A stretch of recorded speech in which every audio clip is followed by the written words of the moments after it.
The automatic glass doors of Atlanta International Airport's premium terminal slide open with a whisper, and Amara Johnson steps through, pulling her modest carry-on behind her.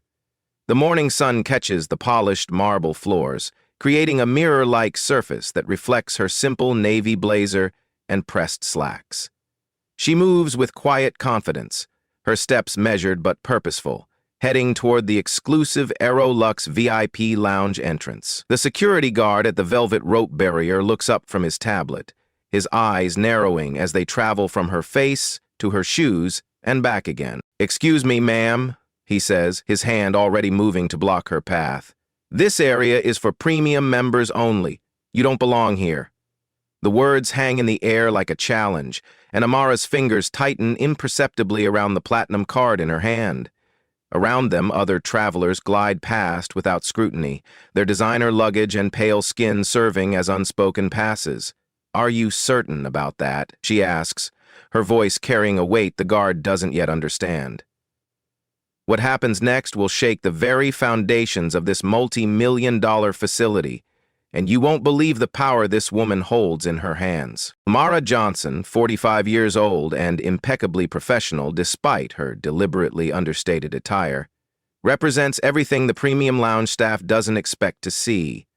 As the founder and CEO of Aerolux Holdings, she owns the very lounge she's attempting to enter, along with 47 others across 3 continents. Today's unannounced inspection is part of her quarterly quality assessments, a practice she's maintained since building her empire from a single airport cafe 15 years ago. She approaches the check-in desk where Derek Williams, a young man with perfectly styled hair and an expensive watch, glances up from his computer screen. His customer service smile falters for just a moment before transforming into something colder, more calculating. "May I help you?" he asks, though his tone suggests he'd rather do anything else. Amara slides her platinum card across the marble counter. "Checking in for the lounge, please." Derek picks up the card between 2 fingers as if it might be contaminated, turning it over several times with exaggerated scrutiny. "I'll need to verify this," he says, reaching for his phone. "We've had issues with fraudulent cards lately." Behind Amara, a white businessman in a wrinkled polo shirt approaches the desk, and Derek's demeanor shifts instantly. "Good morning, Mr. Peterson. Go right in, sir. Your usual table is ready." The man brushes past Amara without acknowledgement, and Derek returns his attention to her card, typing slowly into his system. "This is taking quite a while." Another voice chimes in, and Amara turns to see a woman with a manager's badge approaching. Sarah Chen, according to her nameplate, wears a practiced smile that doesn't reach her eyes. Derek leans over to whisper something to Sarah, and both of them look at Amara with barely concealed amusement. "Is there a problem with my membership?" Amara asks, keeping her voice neutral and professional. Sarah's smile widens. "Oh, no problem at all. We just need to be thorough with our verification process. You understand, I'm sure, security protocols and all that." She pauses, studying Amara's simple outfit. "Perhaps you're looking for the regular waiting area? It's back through the main terminal, much more accessible." The implication hangs heavy in the air, and Amara feels the familiar burn of indignation she's experienced countless times before, but this time is different. This time, she owns the ground they're standing on. Derek continues his theatrical verification process, making phone calls that seem designed more for show than actual confirmation. "I'm sorry, but I'll need to see additional identification," he announces after 5 minutes of supposed checking. "Company policy for certain situations." Amara reaches into her purse, pulling out her driver's license and passport, laying them on the counter with deliberate calm. "Is this sufficient?" she asks. Sarah picks up the documents, examining them with the intensity of a border agent investigating suspected terrorism. "Johnson," she reads aloud, exchanging another meaningful look with Derek. "And you say you have a platinum membership?" The way she emphasizes "you" makes it clear exactly what she finds hard to believe. Around them, the morning rush is building. Business travelers stream past, many entering the lounge without even showing their cards, welcomed by Derek with warm greetings and genuine smiles. A pattern emerges that's impossible to ignore. Every person waved through shares the same pale complexion, the same air of unquestioned belonging. "Ma'am," Derek says, handing back her documents with obvious reluctance, "I'm showing some irregularities in our system. Perhaps there's been a mix-up with your account?" Amara watches him closely, noting how his fingers never actually touch the keyboard as he pretends to check again. "What kind of irregularities?" she asks, pulling out her phone to begin documenting the interaction. Sarah's hand shoots out. "No recording in the security area," she snaps, her friendly facade cracking. "That's airport policy." "I wasn't aware the lounge entrance was classified as a security area," Amara responds evenly. "Could you show me where that policy is posted?" The question seems to catch Sarah off guard, and her face flushes. It's common knowledge. Everyone knows that." She turns to Derek, speaking loudly enough for others to hear. "Call security. We have a situation here." The words are carefully chosen, Amara realizes, designed to paint her as a threat without explicitly saying so. Within moments, 2 airport security officers arrive, their hands resting casually on their equipment belts. The taller one, whose badge reads M. Foster, looks between Sarah and Amara with practiced assessment. "What seems to be the problem here?" he asks, though his body language already shows he's made assumptions about who's causing trouble. Sarah's voice takes on a concerned, almost fearful quality. "This woman is refusing to comply with our verification procedures and attempting to record in a restricted area. We're just trying to maintain security standards, but she's becoming agitated." The lie is smooth, professional, and Amara recognizes it as well-rehearsed. How many times has this scene played out before? "I'm not agitated," Amara states clearly, keeping her voice level for the benefit of the gathering crowd. "I'm simply trying to access the lounge with my valid platinum membership." Mike Foster steps closer, using his height to create an intimidating presence. "Ma'am, I'm going to need you to step aside and calm down. You're creating a disturbance." The accusation of creating a disturbance when she's barely raised her voice above a conversational level is a tactic Amara has seen deployed countless times in countless places. She takes a slow breath, centering herself. "Officer Foster, I'd like to understand what specific behavior you're interpreting as creating a disturbance. I've provided my membership card and identification. I've answered all questions. What exactly is the issue?" Her measured response seems to frustrate him. People who remain calm in the face of injustice are harder to paint as aggressors. Sarah jumps in, her voice rising with manufactured concern. She's been argumentative from the moment she arrived, making demands, questioning our policies. "We have other guests to consider." The small crowd that has gathered watches with a mixture of discomfort and curiosity. Some pull out their phones, sensing something worth recording. Others hurry past, unwilling to get involved. A young black woman with a medical bag pauses, concern written across her face, but Derek waves her along. "Please keep moving, miss. This doesn't concern you." Amara makes mental notes of everything. The dismissive tone, the assumption of guilt, the way the security officers position themselves to box her in. She sends a quick text to Marcus, her executive assistant, then addresses Mike Foster directly. "Officer, am I being detained? If so, on what grounds? If not, I'd like to proceed to the lounge I have every right to access." The direct questions force him to make a choice, to either escalate without cause or admit there's no real issue. Mike's jaw tightens at being cornered by logic.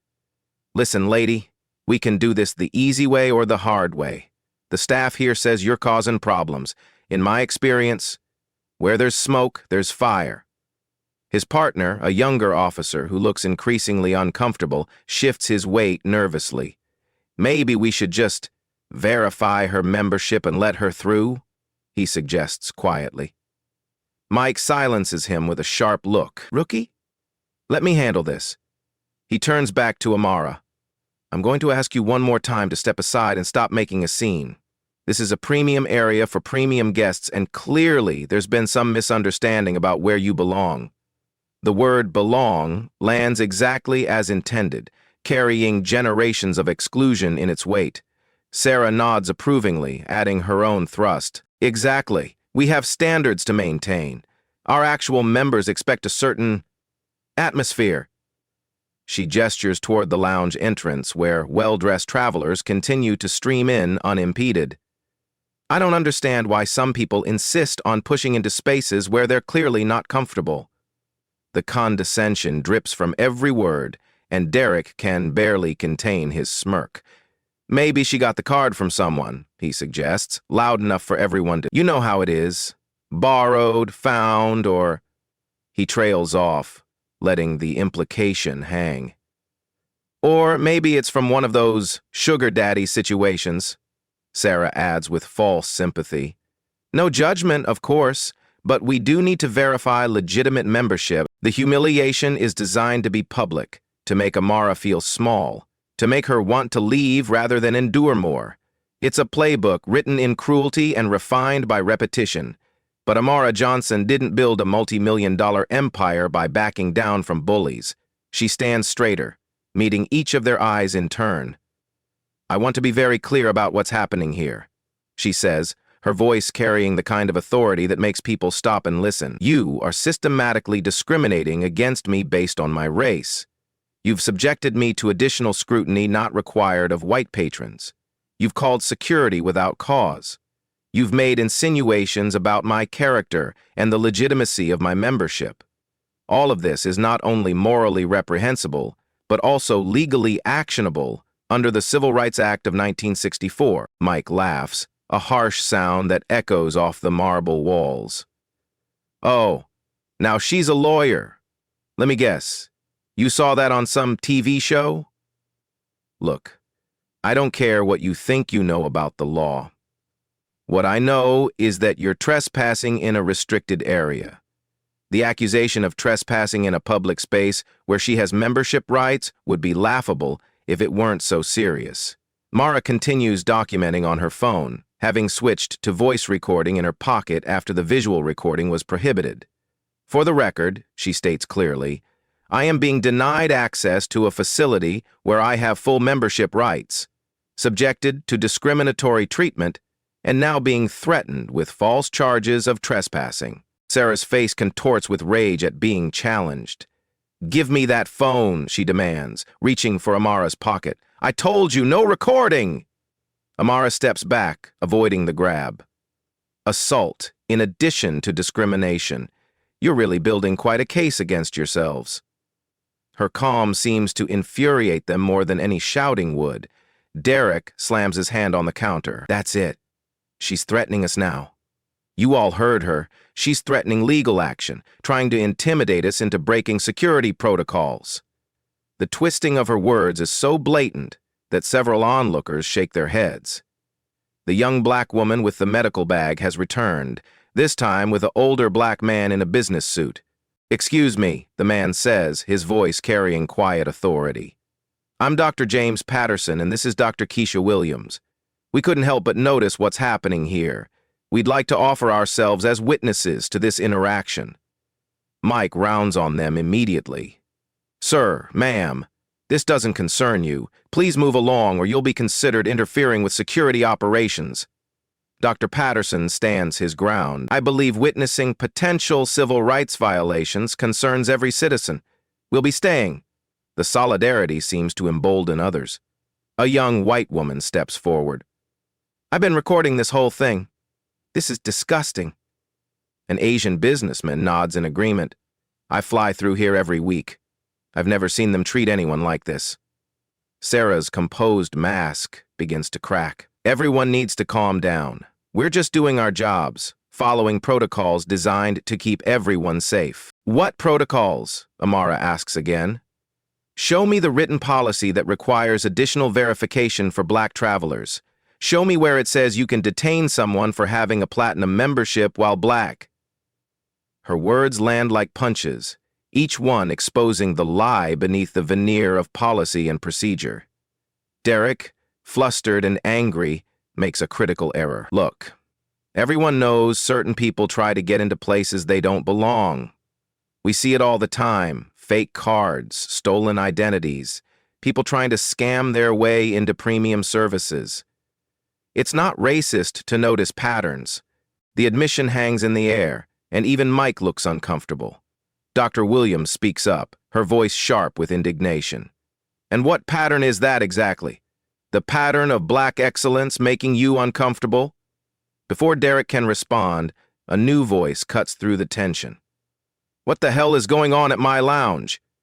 Kevin Mitchell, the regional manager, strides into the scene like he owns the place, which, in his mind, he does. He's a large man with the kind of aggressive energy that fills a room, and his eyes immediately fix on Amara as the obvious problem. Sarah, Derek, report, he barks, not even acknowledging Amara's presence.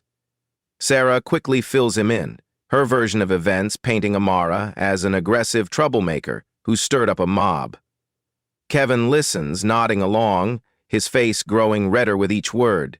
When she finishes, he turns to Amara with undisguised contempt. So you're the troublemaker, Kevin says, looking Amara up and down with disgust. Let me make this crystal clear. This is a premium establishment for premium people. We have the right to refuse service to anyone, especially someone who comes in here causing drama and playing the race card. The crowd reacts with a mixture of gasps and angry murmurs. Dr. Patterson steps forward. Sir, that's completely inappropriate and... Kevin wheels on him. You want to join her?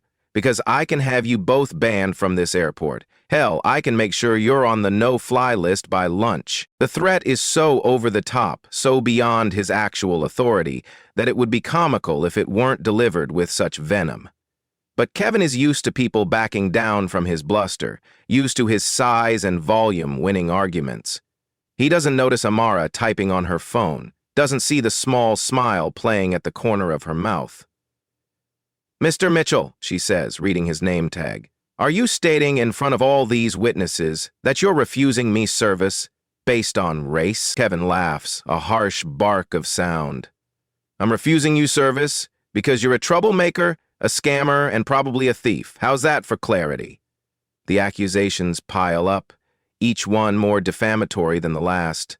Sarah and Derek nod along eagerly, emboldened by their boss's support.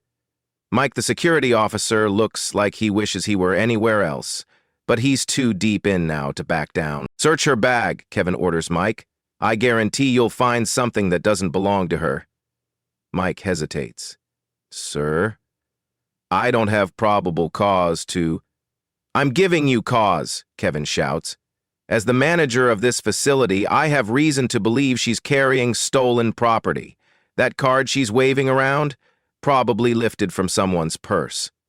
Check her bag, and when you find evidence, arrest her. The demand for a search based on nothing but racial prejudice pushes the situation to a new level. Several people in the crowd are now openly recording, despite Sarah's earlier prohibitions. The young white woman who spoke up earlier says loudly, "This is illegal. You can't search someone just because they're black." Kevin spins toward her. You want to be next? I'll have every one of you arrested for interfering with an investigation. His face is purple now, spittle flying as he shouts. This is what happens when we let standards slip. When we let anyone walk in here thinking they deserve the same treatment as our real customers. Amara remains calm in the eye of the storm, continuing to document everything. She sends another message, this one to her legal team, and then addresses Kevin directly. Mr. Mitchell, I'm going to give you one opportunity to reconsider your actions. You're currently in violation of multiple federal laws, and every word you say is being documented. Are you certain you want to continue down this path? Kevin's rage reaches a boiling point at what he perceives as a threat from someone he sees as beneath him. Listen here, you uppity...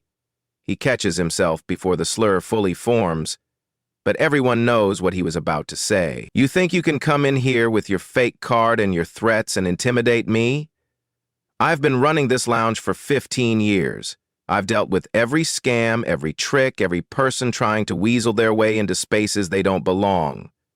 You're not special. You're not clever. You're just another...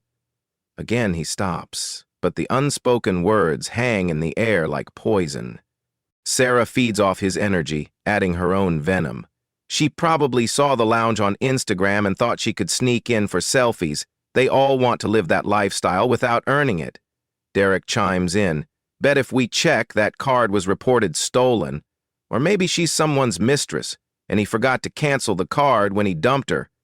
The stereotypes flow freely now, each one designed to diminish and dehumanize. The crowd has grown larger, and the divide is clear. Those nodding along with Kevin and his staff, and those looking on in horror at the blatant discrimination. Dr. Williams has her phone out, live streaming to what appears to be thousands of viewers. This is happening right now at Atlanta International Airport, she narrates.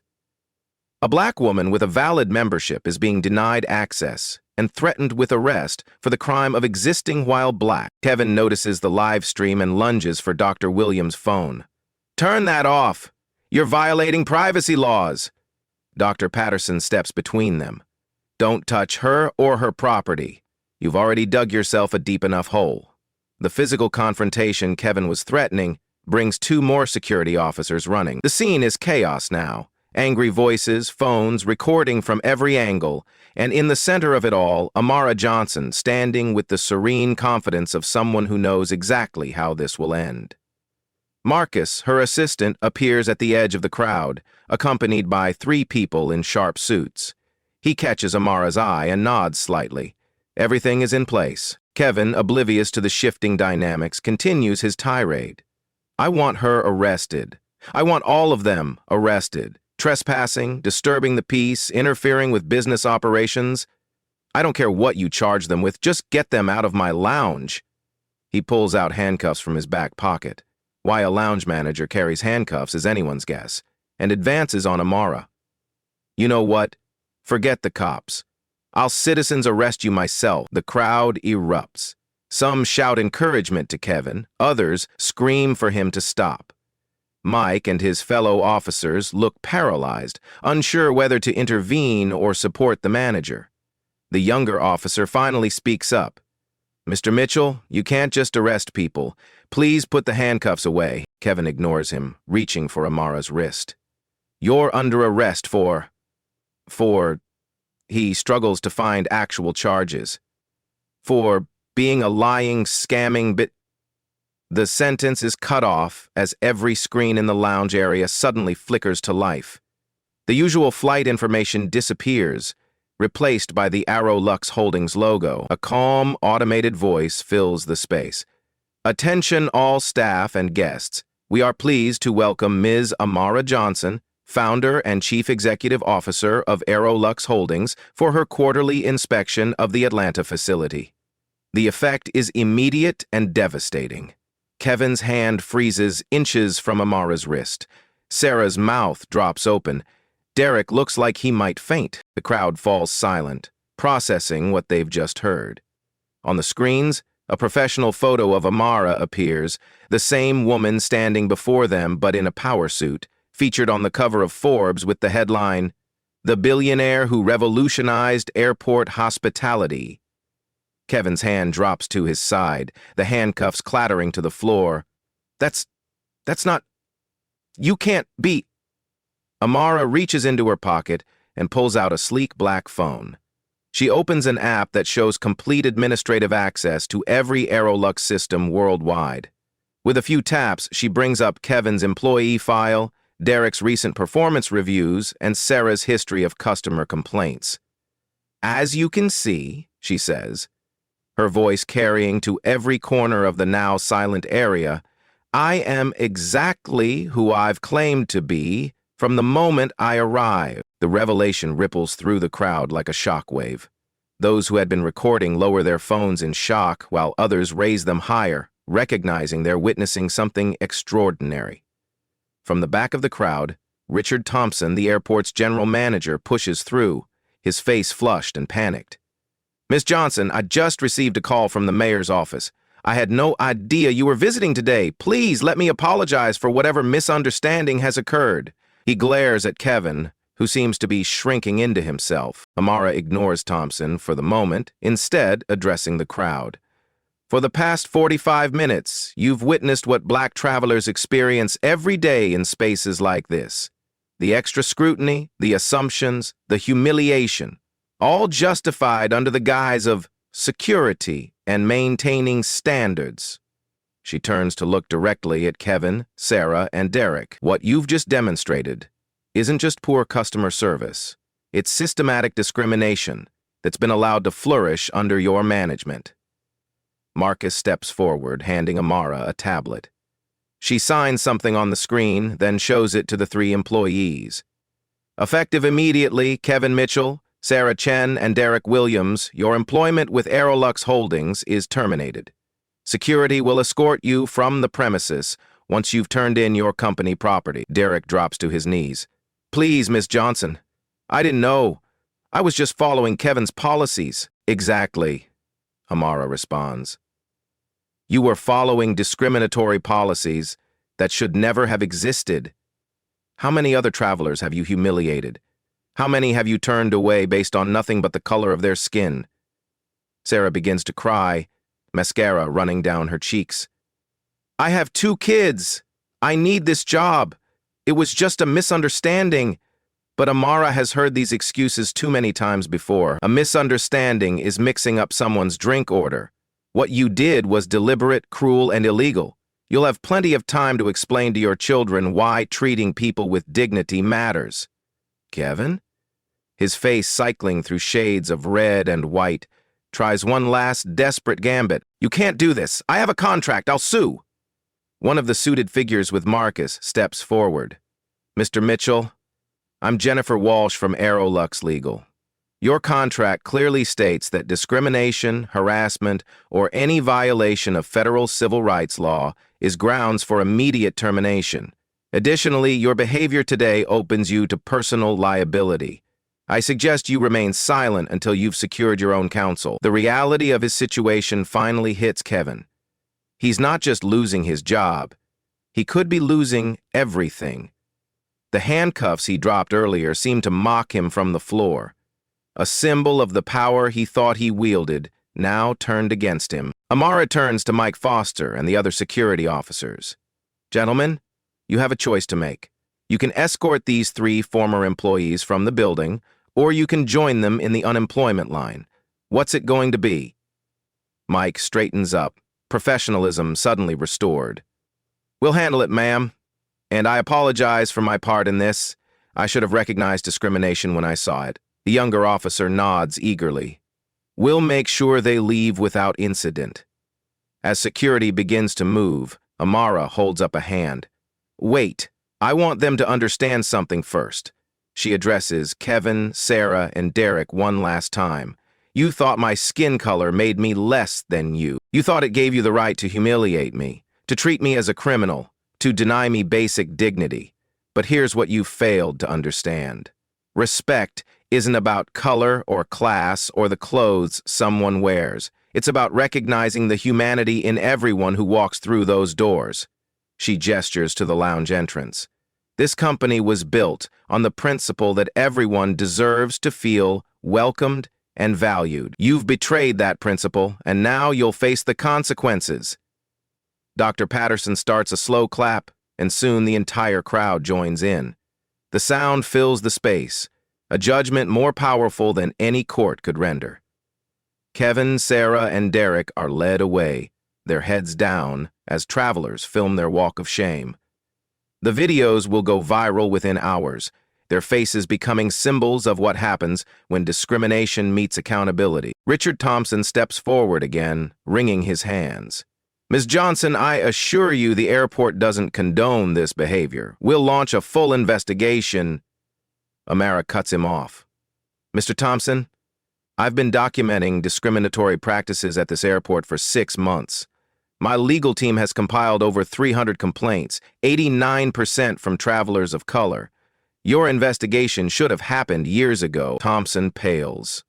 I wasn't aware. That's the problem, isn't it? You weren't aware because you didn't want to be.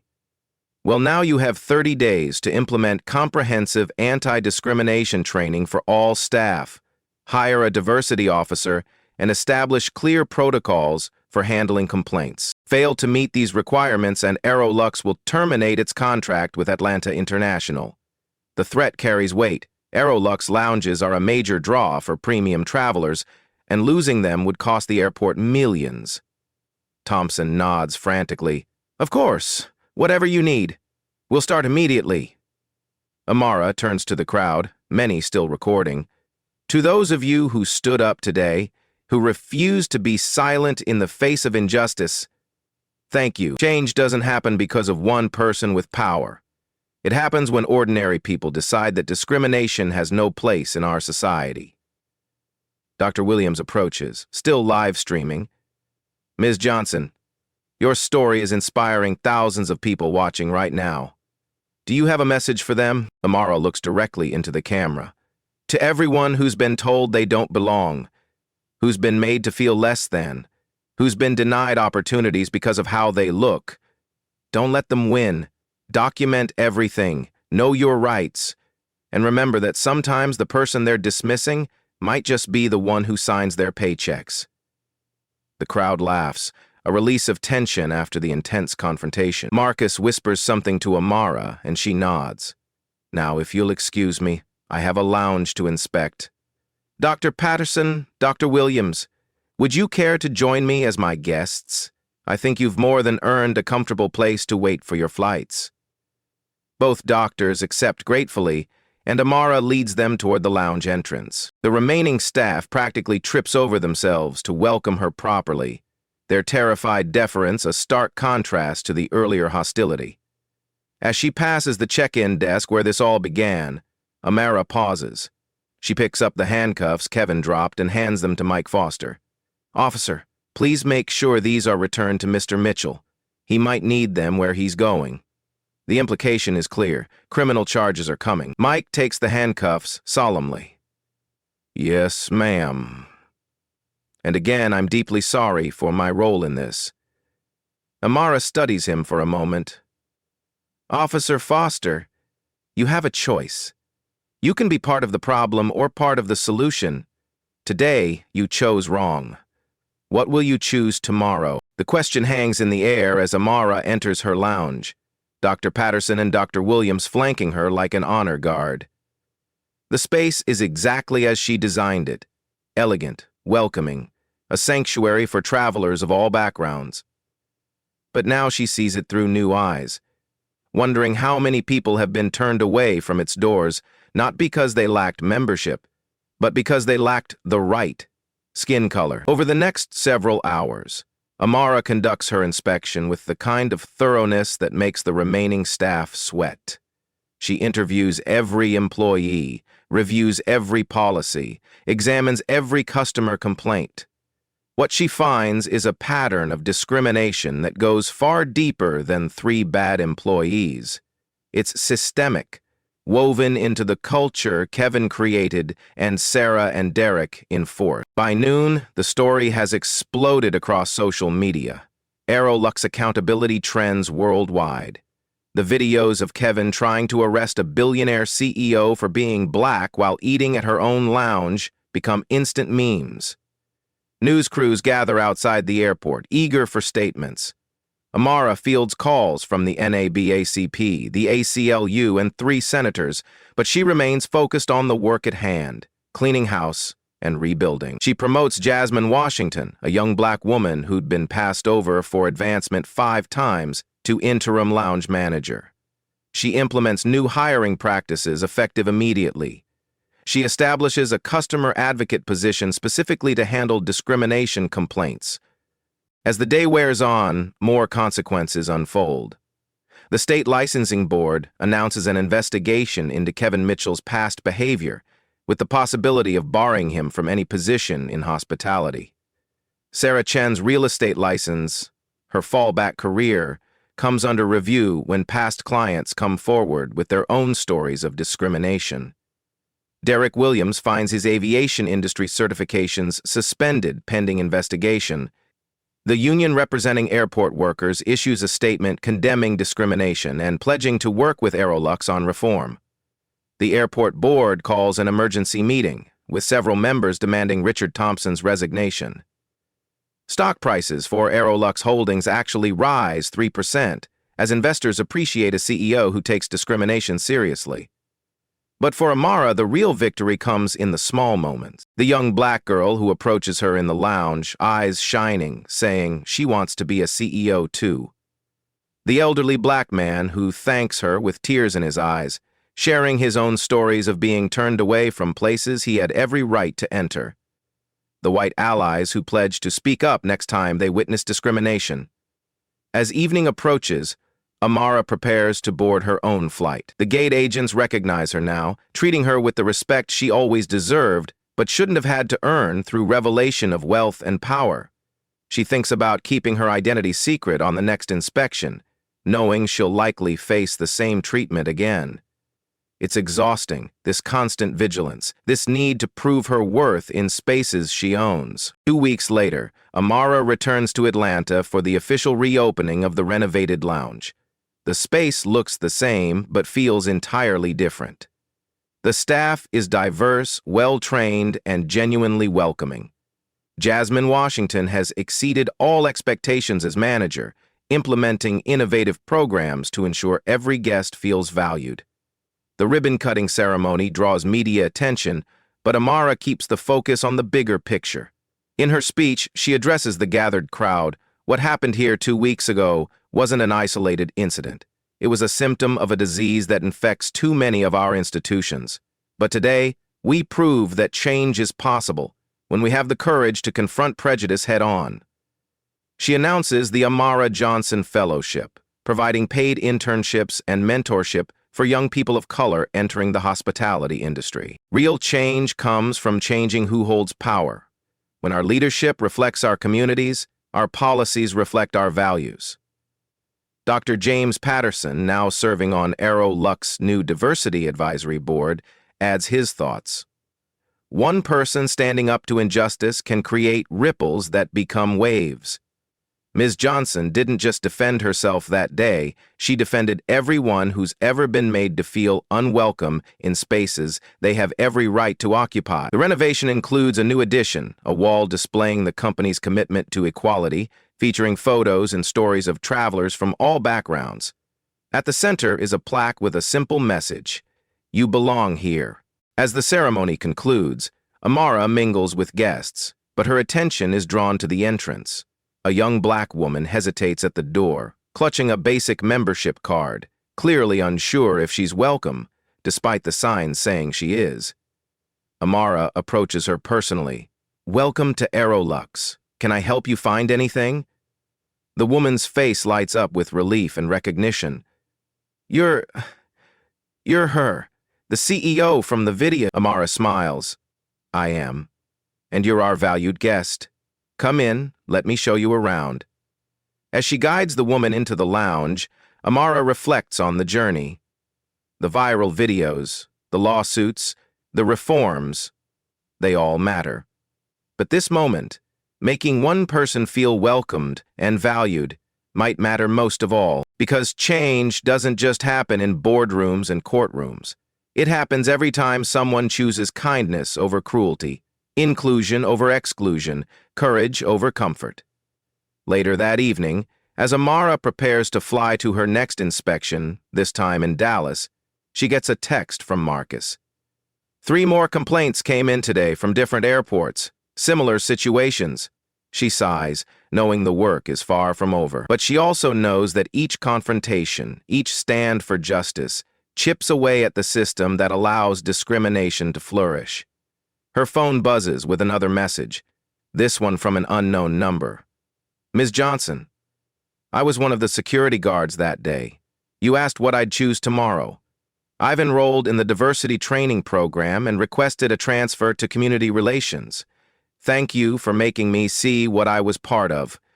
Mike Foster." The message brings a genuine smile to her face. Change, one person at a time. It's not the fastest way to transform the world, but it's the most lasting. As her flight is called, Amara walks through the airport with the same quiet confidence she had that morning 2 weeks ago. But now, people recognize her. Some nod respectfully, others approach to share their own stories or simply say thank you. She accepts it all graciously, knowing that her visibility is now part of her responsibility. The flight attendant greeting passengers does a double take when she sees Amara. Ms. Johnson, welcome aboard. Thank you for what you did. My daughter saw the videos and it meant a lot to our family. These interactions happen everywhere now. Amara has become more than a CEO.